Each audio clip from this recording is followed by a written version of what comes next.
Hi சிலக்குட்டீஸ், நீங்கள் என்ன டிப்ஸ்னு பார்க்கலாமா? நம்ம இன்றைக்கி வீட்டிலே வந்து பெலூன் பம்பு தான் பண்ண போகிறோம். நம்ம வீட்டு விசேஷத்தில் கண்டிப்பாக பெலூன் இல்லாமல் இருக்காது. ஆனால் எல்லார் வீட்லேயுமே இந்த பெலூன் பம்பு இருக்கணும்னு தேவையில்லை. நம்ம வாய் வச்சு ஊதி நமக்கு மூச்சு வாங்குறது நமக்கு தான் தெரியும். ஆனால் கண்டிப்பாக எல்லார் வீட்லேயும் ஒரு பாட்டில் இருக்கும். ஸோ ஒரு பாட்டில் எடுத்துக்கோங்க. அதோடைய மூடியில் வந்து நல்லா இரும்பு சூடு பண்ணி ஒரு ஹோல் போட்டுக்கோங்க. சென்ட்ரா பார்த்து போடுங்க, இல்லைன்னா இரும்பு நம்ம கையில் பட்டு கை வந்து ஒரு பெலூனாக மாறிடும்.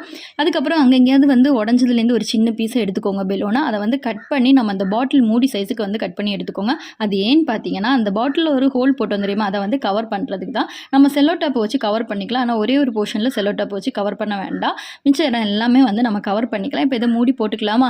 நல்ல ஓட்டை இல்லாத நல்ல ஒரு ஃப்ரெஷ்ஷான ஒரு பெலூனாக செக் பண்ணி எடுத்துக்கோங்க. இந்த பாட்டிலில் பார்த்தீங்கன்னா ஒரு ஹோல் போடணும் சென்டரை, பார்த்தீங்களா? அதை வந்து நான் வீடியோ எடுக்க மறந்துட்டேன். இப்போ நம்ம ப்ரெஸ் பண்ணி கொடுக்க நமக்கு வந்து பெலூன் வந்து வீர்க்க ஆரம்பிக்கும். எடுக்கும்போது அந்த ஹோலை வந்து நல்லா வந்து அமைக்கி பிடிச்சிட்டு எடுங்க, இல்லைன்னா காற்றெல்லாம் வெளியில் போயிடும். இந்த வீடியோ பிடிச்சிருந்தா லைக் பண்ணி சப்ஸ்கிரைப் பண்ணுங்க. அடுத்த vlogல பார்க்கலாம். இப்போ பெலூன் ரெடி ஆயாச்சு. பாய்.